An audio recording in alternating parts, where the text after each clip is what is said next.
All right. I wish I could just say how you getting on, but I can't.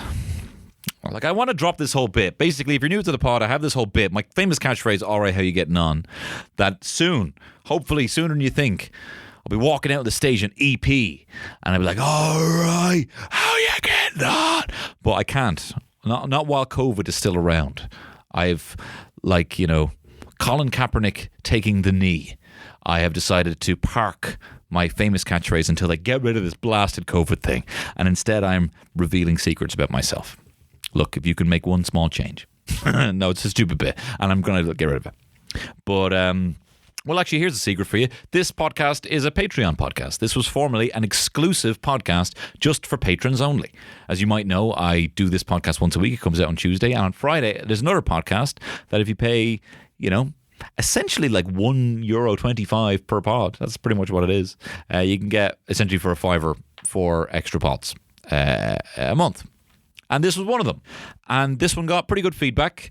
And it's kind of a sequel to a previous pod that I did back in February of 2020. That was a popular one as well, about shit jobs. Not because the jobs are shit, but because I was shit at jobs, right? Just make that clear. Any of the jobs or careers that I mentioned are not shit careers. They're just, I have been very shit at a lot of jobs. I've been sacked from a lot of jobs. And I've been really bad at a lot of interviews. So this is a recap of those interviews, and it's very rare. I always say on this pod that, you know, this one is fucking raw, but this one truly was. As in, I just didn't even pause for the intro music. I just, because I was in the pocket talking about all the shit interviews I've done, and it was a funny one, and it was got some good feedback. So as I like to do, give you a taste of what you can get over on the Patreon, and also give me a bit of a break. You know, from doing 2 podcasts every week for a year. So look, I hope you enjoy this. But before you listen to it, I would like to say as well that this podcast is sponsored by the Dubliner Irish Whiskey. Look, I could tell you all about the Dubliner. I could tell you all about the bourbon casks. I could tell you all about how they're a cool, disruptive distillery out of the heart of the Liberties, and they got a cool new sexy bottle. Looks like something out of fucking Berghain, and how awesome that is. Berghain. I've never been. But I could tell you all this Ich bin ein Dubliner stuff. I could tell you all that. But how about I tell you something you don't know? And that's how I've been personally enjoying the Dubliner Irish whiskey. This is how I've been enjoying it. Do you know what me and Terry had the other day? Whiskey and ginger ales. Sorry, what? Whiskey and ginger ale. What, are you, a 23-year-old student who doesn't have enough money skiving off free drinks at an art gallery? Yeah, apparently. We haven't had that in years. And it was great. It was delicious. Just one little jigger, one little measure of Dubliner Irish whiskey, a ginger ale of your choice, any brand will do, load of ice, squeeze a lemon, and this is what took it to the next level, squeeze a lime. Terry didn't know what she was having. She's like, what even is this? And I'm like, I'm not telling you. She's like, she literally said, this is the tastiest cocktail you've ever made me. This is the tastiest cocktail I've had all year. Well, hey, baby, just whiskey and ginger ale, baby. And it honestly felt like I've done a lot in terms of like cans to replicate pints, natural wines, cocktails. But actually drinking this felt the closest to being in like a pub, like a GA pub, where you're like, what do you have? Ginger ale. All right, cool, whatever. Let's give it a go. And it was tasty. It was delicious. But of course, there's a lot of cocktails you can do with this fine whiskey, and I will be covering them next month because it's Eurovision month. So I'm looking at cocktails across Europe, and I'll be telling you what tasty cocktails you can drink at the start of each pod. But enough of that right now. Please enjoy this follow-up to my Shit Jobs episode, Shit Jobs 2, on the Tony Cantwell Shit Show. All the best.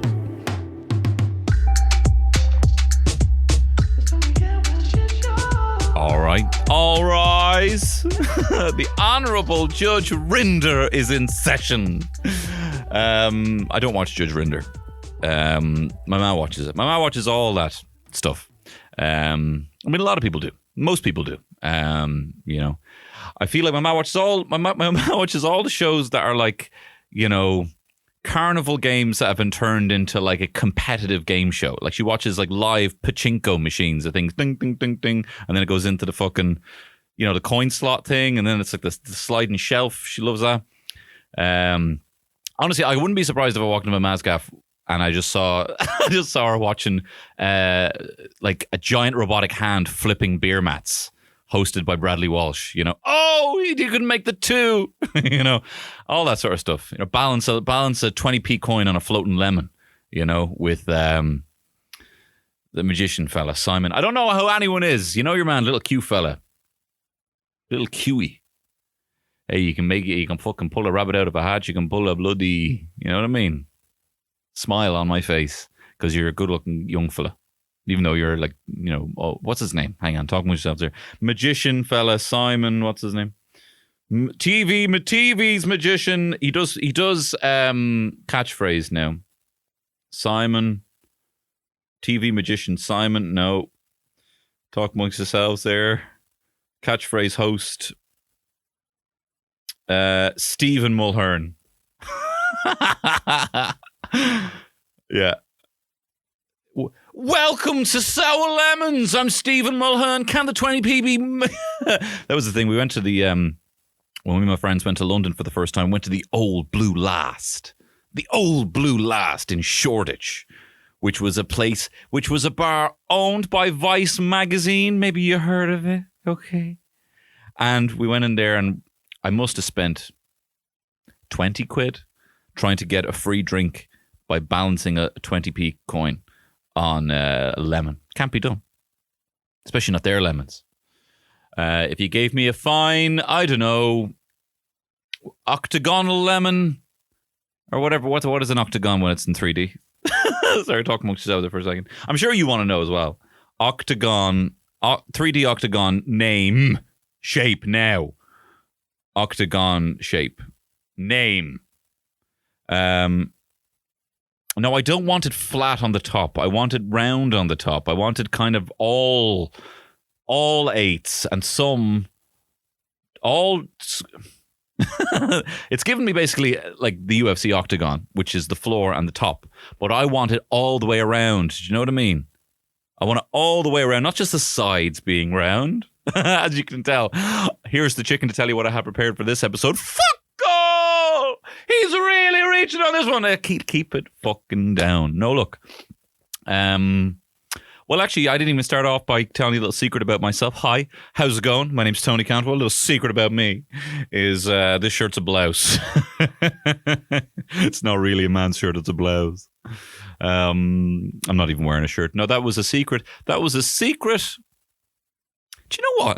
Actually, do you know what? I used to feel embarrassed about this, right? Fuck them. And I'll tell you what I'm talking about now. I went to get a job in Lush before, right? I wanted to get a job in Lush with the bath bombs and all that and the nice smelling soap.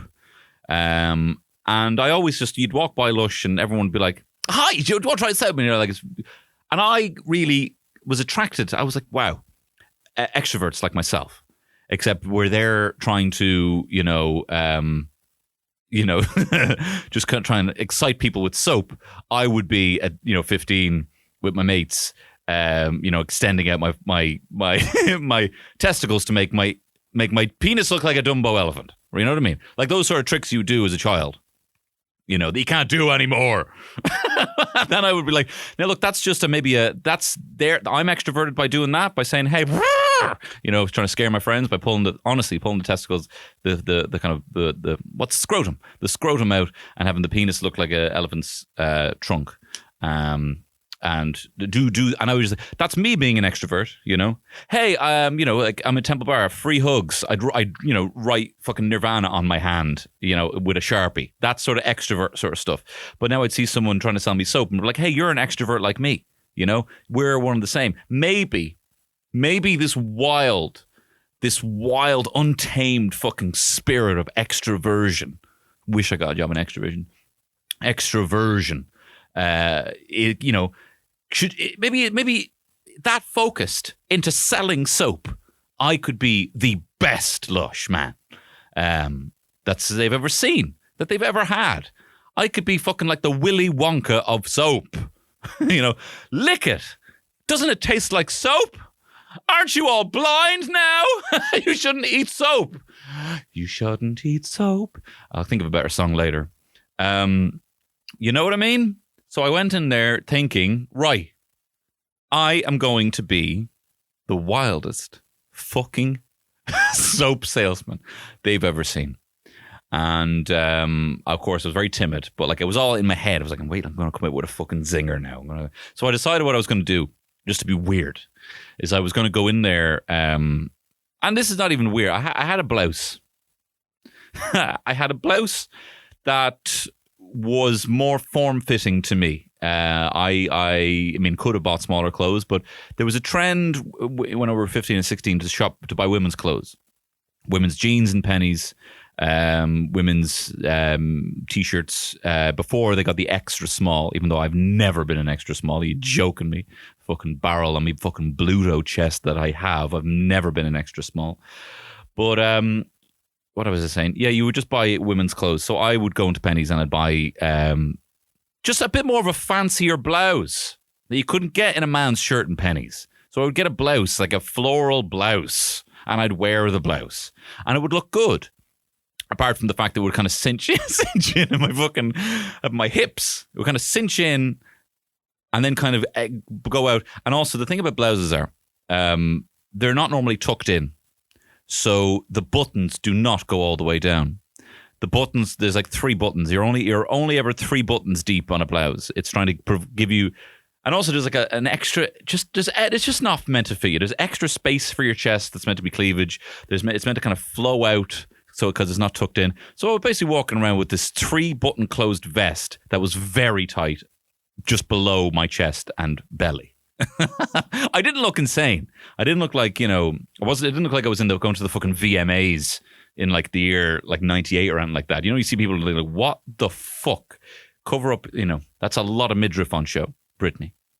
But anyway, I went in there with a blouse and I was just like, they're going to see the blouse and then they're going to be like, this guy's our style. This guy's our roll over for the goat, for the king. Roll out the purple carpet and look at this man in a blouse, pretend to do a little bit of a tumble and then stand up and act like he's not crippled. I'm quoting, or I'm referring to Willy Wonka here. So I went in with the blouse. Anyway, look, then it came to a point where we were doing all this stuff and we, tell us a bit about you, tell us a secret about you, or said, tell us 2 secrets about you. And one was a story that I've stolen from a friend of mine, which, to be fair, I cannot tell you now because you may hear me tell it again in the future, but you can know behind the paywall that story is stolen if it seems so insane. Actually, that's not a good way to paint this. Basically, I told the story. Basically, my friend Shane got sparked out by Tom Hanks, okay? My friend Shane got sparked out by Tom Hanks, and I have asked him on occasion if I can borrow the story. He was a child. He was a child. It's not my story to tell. See, it's not my story to tell. But if you know my friend Shane, ask him, which you might not. Ask him how he was sparked up by Tom Hanks as a child. I cannot. And look, you're probably like, look, now we have to hear the story. It's not my story to tell. My friend Shane got sparked up by Tom Hanks when he was just a boy, and it's not a lie. And I have he has allowed me to co-opt that story when I've said, look, I'm going in for this interview. I don't really have a story like that. Now I've got stories. I didn't have stories then. And he let me use it. And another one, so it was like 2 truths and a lie. So the 2 truths and a lie were, I was once sparked out by Tom Hanks. My dad is Alan Cantwell. And this shirt is technically a blouse. Which I thought, that's fucking come with me, Mr. Soap King. That's next level. What's this? Oh, man, my cousin's from Derry. No, he's actually from fucking Athenry. Get out of here. You should not be legally allowed near extroverted people with that shite patter. So I was like, my dad's Alan Cantwell. I'm wearing a fucking blouse. And Tom Hanks sparked me out, right? And they were like, okay, so what was the lie? And I said, my dad's not Alan Cantwell. All right. And they were like, And then they didn't really react, so I didn't know what to do. And I was like, this is a blouse. And no one was talking. And we were in this kind of circle. We were going around like this. So what happened was we went in for the interview and there was a load of like new recruits. I should have explained this. This is why explain it? It's not even interesting. I went in and we were all kind of sitting around on the floor because we're edgy in Lush, right? We're all sitting around the floor. Shop's still open. Shop's still open. There's people walking by. People's walking up and down. And And we're just sitting in a circle, and we're like, here, I tell these 2 truths and a lie, and everyone's all kind of potential new recruits. We're all doing a group interview. And so I said the 2 truths and a lie, and then I was like, oh, so what's the truth? And I'm like, my dad's not Alan Cantwell. And they didn't even give me the courtesy of being like, oh, or even just be like, oh, so wait, hang on, what happened with Tom Hanks? You know, or not even that. So then I was like, this is a blouse. And then I was like, see, the button's open on the other side. No one,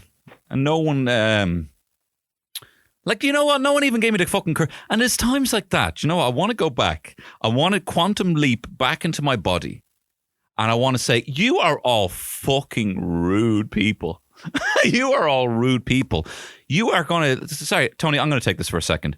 This 16-year-old's going to go home and fucking beat himself up about this like he did something wrong. And it's yous. The state of yous having no personality or no fucking empathy to see this frightened child with Nirvana written on his hand wearing a fucking blouse trying to get a job. Bit of fucking empathy. So I didn't get the I didn't get the job. And I beat myself up about it, you know. Another time put in it. Oh, like I wish I could kind of go back. I think it's different now. I feel like Gen Zers are kind of raised on the kind of TikTok hustle Gary V generation where they're not just going to be like, sorry, are you taking CVs? Okay, here you go. I feel like they're going to be like, hi, I'm an entrepreneur. Can I tell you about my business and how I might be able to assist you in your business? I'm a freelance news agent. I'm a freelance news agent, so I can 10x your profits, your portfolio. They would do shit like that. You know what I mean? But back then, I was just like, I want to get a job. I want to get a job in HMV because there are CDs in there, and I want people to think that I like CDs. If I get a job in McDonald's, they're going to think all I do is like McDonald's. Your job is 100% who you are. And now I realize I would have fucking loved working McDonald's. I'd love to work at McDonald's now. They give you free McDonald's in McDonald's. I'd go in there. I'd be cooking, making Big Macs. I'd learn how to make a Big Mac. I didn't even know how to make a fucking sandwich then. I would have, you know, billions of dollars of resources put into my focus on how I can be the better version of myself. I would have had, at the age of 16, rather than at the age of 26, someone telling me, do you know what, Tony, you did a good job because I trained you in how to do a good job. You just did a good job. You're actually good at this. And maybe you can carry on that confidence into another aspect of your career, your life. I don't know, anyway. So I didn't get that one. I was always trying to get a job in HMV. A thing I used to do, I'd put... I had a couple of good... Look, I did actually stand out a bit with my CVs. I had one where I just... stapled a load of minstrels, a bag of minstrels, not loose minstrels. They crush. I tried to staple a loose minstrel and a Malteser onto a CV, and then it just was crushed. And then I said, comets. This is a comet. This is where a comet attacked the CV. I'm kooky and I'm weird. That's why there's no dinosaurs on this CV, because a comet attacked this CV. See, this is just me ad-libbing. This genius stuff that I'm saying here is me ad-libbing. No, but I did that. I put a bag of minstrels on. That got me an interview in Top Man. And again, Top Man was just like, I don't like clothes. I don't spend any money on clothes. Fashion is not very important to me. But I need anyone who fucking asks me that what my job is to be like Top Man, so that you think I'm in the band We Are Scientists. I need you to think that I might be confused for someone in the Claxons. Because I work in a shop that gives you skinnier jeans. I need you to think, because I work downstairs in Forbidden Planet, that I am an artist and a writer. Because I read things that are down there. That's what I need you to think, because I work there, you moron. So, you know what I mean? Rather than just, I had a cushy job in the newsagents. I never once thought about how I could be a better newsagent than the newsagents I worked in Raheny, in Barrett's in Raheny. But I'm all over the place. I handed in a CV to HMV and I didn't hear back. And I kind of felt bad. because actually it was my mate Shane who did genuinely get sparked out by the actor Tom Hanks. He, a child, was punched full force in the face by the actor, well-known nice man Tom Hanks. And again, I cannot tell you any more about that. It's not my story to tell. But if you do know him, you can ask him about it. But he worked in HMV because he was cool and he is into fashion. And I gave him a CV for me, and I wrote a big long cover letter. About how I am HMV material, you know. And I was this big long fucking kooky bit of copy about the sort of customers I'm sure they get all the time and what I would do to correct the. It was kooky, and to be honest, I'm sure it was hilarious and I'm sure it was fun. But where it landed was definitely on the desk of people who, and I'm not having a go at anyone, but people who definitely were too insecure for sincere lols on a CV, or I didn't match or I didn't fit the mold that they were looking for in HMV. But I look back a lot on all these jobs that I worked in that were just I was not suited for at all. I was not suited for. I'm not exactly. You know, I should have worked in a. Well, no, it wouldn't have been very good. Well, maybe had there been like a small pub. I did work in the pub. I worked in a pub. I think I told you about this in my shit jobs episode. I worked in a pub in the Watermill in Raheny, and I was collecting all the glasses. I've also just hated jobs because I've never been able to let my hair down. Like literally, I've had to wear it in like nets. I've had to wear my hair in nets, make me feel like a freak. And like, I know, like, it's only fucking hair. Do you know, I know some people who don't even eat food that fell in their beard because they're like, hair is gross. They won't even eat food that fell in their beard. I would eat a fucking taco fries out of my chest. So me putting a hairnet on me just makes me think you think that I'm dirty. And I'm not dirty. I'm clean. I'm not, you know. I'm not immaculate, but I don't smell. I tell you, once I was on, I'm letting it all fucking fly out, hang out today. I'll tell you this, I might elaborate this on this further. But I was on the telly before, and this was not clear history. Everyone there was phenomenal, and everyone, the production team, Kite Entertainment, were a delight to work with. Hey, when it's family, you never work a day in your life, okay? But there was something like I appeared on TV for, and the day before there was kind of like a bit of an induction, and I actually had to meet the people about it. And before I got on, the host, and they're a well-known host of TV. Well, they're all right. I'm not having a dig at them, but you might know them. I didn't know who they were, but they've been on TV for a while. They were like, so yeah, you're just going to come on, and we'll do our bit or whatever, that. Just make sure when you come on, just make sure you have your hair is clean. And I was like, oh, and you know what as well? Again, quantum leap me back into my body, so I'll be like, what the fuck you say? My hair clean? Do you think do you think it looks dirty now? Is as clean as it is now appropriate enough for that? Do you want it to, how clean? Do you want it to look clean? Do you personally want my hair to appear like it has no product in it? Can I use something like a pomade? Promenade? Shows what I know about hair. Do you want me to put a fucking promenade in my hair, middle parting? Do you want me to put pomade in my hair? What is it you're saying? Do you think I look dirty? Did you know I was coming on? Now you've seen me and you think I'm dirty. And you know what I did? I had my hands, I fucking, out of spite, made my hair as filthy as I could make it. I was rubbing my hair all day. I was twiddling me fucking bangs like a Temple Bar goth all day. I was sucking on my hair. And I was wore a hat, took it off, I was cleaned out the fucking, the pan with my head, from the night before. And I went in there with the piggiest hair. But I couldn't fucking, and clean hair as well. And when you're coming, could you just make sure your hair's clean? And I'm like, is this some kind of fucking Irish TV lingo that I'm not au fait with? Someday I might name Jacques. But until that day, you know, I just want to quantum leap back in, you know, quantum leap back into an interview. Like I told you about that interview that I did. I had an interview for what was it? Was it Monkey?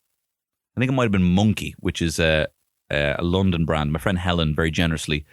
My friend Helen is an incredibly impressive, hardworking woman. And she was, when we worked in Selfridges, we were trying to sell cameras, me and my friends. We were trying to sell cameras, lomography cameras. And I think we made one sale. I was privy, sorry. I'm not going to throw the other lads. The other lads were doing fine. I made one sale, and it was the biggest sale because Selfridges, I don't know if you know, have you ever been to Selfridges in London? It's fancy, it's bougie, it's like Brown Thomas on X, right? And what you get as well, it's a tourist hub. They do like, you know, tax-free shopping and all this sort of stuff. And you get a lot of people coming in from even Dubai, you know? They come from Dubai to buy bougie stuff from Dubai. So a lot of time you just see these absolutely glamorous chic men who, you know, SHIC and SHEIK as well, you know. And one day we were closing up, we were on 0 sales. And this rich sheik came in, and the sheik man, is that derogatory, me just defining? This very rich man who was a sheik, who was a very rich sheik, came in and he bought the entire table of cameras that we were selling. Lomography cameras are film cameras, which are a tough sell. They're a tough sell if what you're purchasing is physically the camera because you want to take a picture on film. What you're buying with lomography is the experience of walking into a lomography shop, feeling like you're analog, like you're cool, like you're hip, that you're privy to the world, where you're the sort of person who listens to vinyl and takes film photos, that is just something you do. But when you're there isolated to a single iron table that basically you could easily be doing autopsies on, but instead you just have a load of shit cameras. Now, I don't have to go with the cameras, but we didn't necessarily make the stock look particularly nice. You just had them all kind of laid out there on the middle of the table, wedged in between, you know, it was in the women's wear department as well. It wasn't even in the tech department. We were just literally in the middle of the walkway through Selfridges. We were in the way, you know. And my friend Helen worked in Monkey. Anyway, when they shut down the shop, she tried to get me a job in Monkey, and I went into this interview, and she had written this incredible letter for me because the flagship store was going to be on Carnaby Street. Carnaby Street is like man, if you know fashion, then you know the importance of Carnaby Street, and that, you know, it's where all the fucking mods and hippies all walk up and down the 60s. It's still made out to look like that. It's made out to almost be like this tourist attraction of the main fashion, like the fucking Harajuku district of Tokyo. So there's been no intro. I'm sorry, Tristan. I'm just going to stop. I'm going to continue to talk until I don't know if I have anything else to talk about. This one is fucking raw. But anyway, I spilled coffee on my feet. So she wrote this incredible letter saying, you know, underlined, fill in, Tony Cantwell, have been obsessed with underlined fashion, you know, since I can remember. Carnaby Street has been a staple. It was almost like reading an article out of fucking Dazed, you know, or Vice. It was incredible. This prose, and I was like, oh. She wrote it for me, and I handed it in, and they were like, immediately they got back and be like, absolutely, you know, we know you have stockroom experience, you know, we'd love to have you, you know. So I went in, and I might have even talked about this in the pod because it was the weirdest experience ever, where they were like, so why do you want to work for why do you want to work for Monkey? He was Scottish. He talked exactly like that, right? And he's like, why do you want to work for Monkey? No, I'm not going to do the accent. And I said, I just love the brand, you know. And I kind of had enough in my back pocket just for this question. I was like, you know, I just really dig the Scandinavian aesthetic, you know. I just love the tailoring of it, you know. I name dropped my flatmate, who's a designer, you know, and I was like, look, I help him with his tailoring and shiting on about all this stuff, saying it. So I really just love it, you know, and I just really love to, get to move into a good, decent stock room, whatever shite was shiting on about. And he's like, why is it you want to work in this stock room? And I don't know why I said this. I was like, well, so in my last shop I worked in, it was in Camden, and the stock room was right beside the toilet, and the toilet always stunk of piss and shit. And I was still talking. I'm like, why am I saying this? And it stunk of piss and shit. And I was just kind of thinking, I came in one day and there was an overflow of shit. And I was still saying this. It was a true story. There was an overflow of shit. And I saw all the piss and shit on the floor. And I had to then clean up all the piss and shit that was on the floor and get the boxes out of the way of the piss and the shit that was there. And it stunk like piss and shit. And I remember thinking, while I was there moving all these, Havianas from one shelf to a top shelf, away from the waves and waves of piss and shit, I thought I would love to work in a stockroom that was not covered with piss and shit. And so, and then I said as a joke, I'm assuming your stockroom is not covered with piss and shit. And they just not into this, whatever this was. It started off genuinely not as a bit, but I think I kind of doubled down on it being a bit. And then he was like, okay. So what do you think you bring to the team? And I was like, well, look, I'm a team player. I'm good crack in the morning. I think I come in with a smile on my face every single time. And he goes, great. So what do you think you could bring to the team? And I'm like, he literally asked the same question again. What do you think you could bring to the team? And I said, well, and I was getting fucking cross with him then because I had very little patience back then. Well, as I said, not knowing fully that this is him frustrated with me, that I haven't answered the question. I said what I do, it was a completely brand new philosophy to me until my 30s. It was like, no, how can I escort things for you? I should have said something like, my organization skills have been proven, because I'm a TikTok entrepreneur. They have been proven to 10x your revenue by moving shitty Havianas from one part of the stockroom to the other. I was able to quadruple X the whatever. I'm always just saying sales. Whatever. I'm punctual. And to be honest, I run a pretty tight ship. I can see punctuality improving within your flagship store on Carnaby Street, sir. But I didn't say any of that. I just said, as I said, I always have a fucking smile on my face, and it's infectious, I've been told. I've been told. And he goes, great. So what do you think you could bring to the team? And I'm like, this fucker. And I was like, I don't know what to say. What would I have said? I think I said something like, I'm always good for after work drinks or something. You know what I mean? I'm just a top buzzer, man. Look, get this through your thick fucking skull. I was going to use a Scottish derogatory term there, but I won't, because I would never do that. I love Scottish people. Get this through your thick fucking skull, right? I have a fucking smile on my face. I drink too much at the moment because of my age, and I want to work in a place that's not covered in piss and shit. Now, whether that's good enough for you, or I'll fucking walk back to my no job. I didn't get that job. And then I was always trying to go for jobs kind of like in and around sales, because I'm very good at talking without knowing where it's going. And I'm much better at doing that on the phone when I can't read your body language, that shoulders are moving and you want to exit this conversation. I'm also not particularly good at eye contact. So the phone was pretty good for that. And also, they just loved the Irish back then. This was pre-Brexit. This was before. They still love the Irish now. But they loved hearing Irish people on the phone. So I went to go for a couple of sales jobs, and I went for this really cool job. And I had two people who worked in there who were they were good pals, but they were senior enough in the place, and they were like, look, Tony, you just got to go and do the interview. We told them your sound, they're kind of startup-y vibes. They sold kind of like tech software. They sold it sold like CG rendering software. Like they made Tintin with it. And it would have been my job to call people and say, look, your CG is shit. Have you seen Tintin? Don't you love his eyes? How would you like something that uncanny valley in your film with Andy Serkis? You know? And I went in and I did the first interview and it was good. And I went okay. And I was charming. I was like, I'm never going to get the job. It was one of those kind of things. I was like, never going to get this job. And it was good. It went well.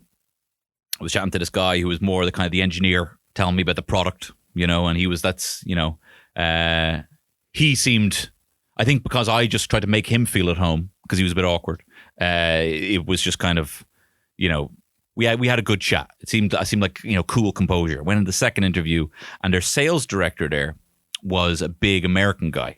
Like a big kind of like, hey, how you doing? What's going on? I'm just going to ask you direct questions. Is that all right?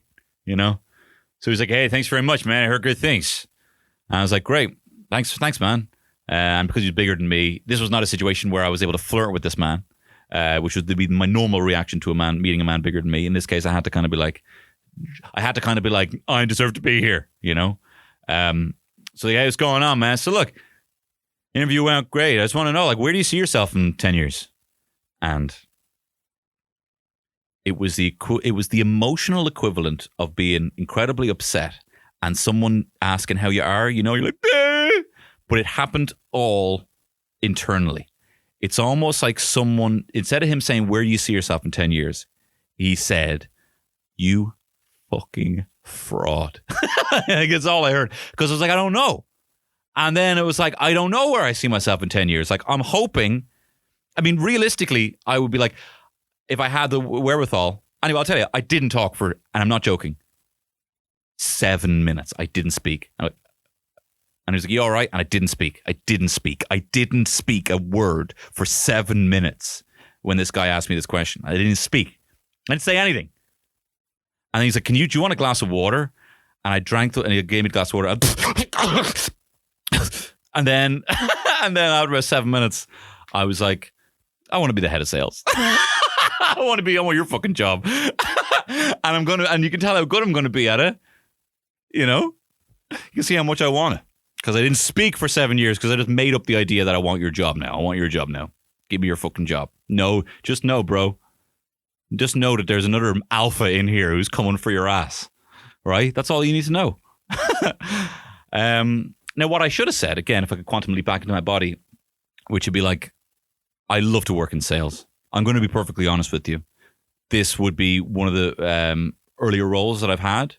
However, I know the product. I love the product. Ask me anything about the product. I love it. I would love to sell this with enthusiasm. And I would love in a couple of years, when I have a better lay of land, to come back and tell you exactly the answer to that question. Because at the moment, I just want to kind of stand on a bit of a molehill and get the lay of the land. I wouldn't say that. That's shit. That's shit. But you know what I mean? Just like be honest and be like, I don't know what the current landscape is. I'll be perfectly honest. I don't know what a sales director fully oversees.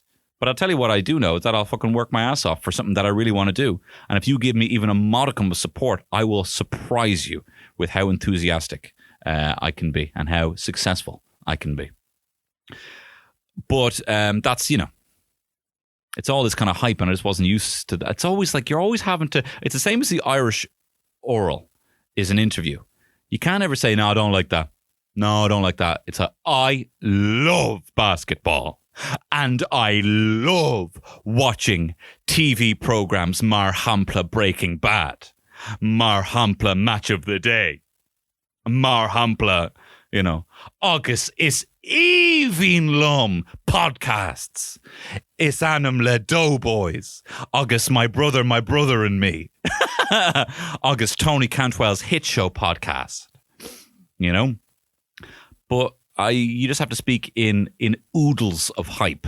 And just to really fucking caught me, you know, where do you see yourself in 10 years? And I'm like, I don't know. And you have asked me the question that I have not been confronting in my soul for the last 5 years, working in piss and shitty jobs, you know? And you know what? It's a stupid fucking question. I could say right now, this is what I want to do. I don't see myself. I don't go for. Do you know what I should have said? Do you know what I should have said? Would be a good answer. Be like, where do I see myself? Owning my own house. Money is very important to me, and I tell you, I can make a lot more of it for you when it's something that I like, which is this product. Again, I don't think this is a good idea. I don't know if you're always going to get conflicting job interviews. Don't ever. And I can't believe I was even trying to give some kind of career advice. I might be able to tell you what you can do if you want to start a job in voiceovers. I might be able to tell you what you can do if you have not done much stand-up and you have to cram for an hour-long special and you already have somewhat of an audience. That's what I can tell you. I cannot tell you how to move up the corporate ladder. I cannot tell you what to put on your CV. So if you ever hear me saying that sort of shite, do be sure to message me and say, this fucking guy is talking out of his waz. It's a weird one now. Am I out of steam? Yes. Right, this has been I'm not even going to lie, this is fucking all one take. I'm not, this doesn't happen for me. I don't often come in here and talk. Like sometimes I've just been standing here. Maybe I should just do this more often. I don't know. Look, thank you very much. And I hope you guys are fucking ready for the 420. I keep hyping it up. I'm really nervous about it. I'm really nervous about this 420 episode because I really enjoyed the last one. And I think I have too many things to talk about. Anyway, thank you very much. Thank you very much for listening. And thank you for, at least for now, allowing this to be my job and not having to go into interviews and not having to hype up and chat shite. Thank you so much. And I'll see you next week.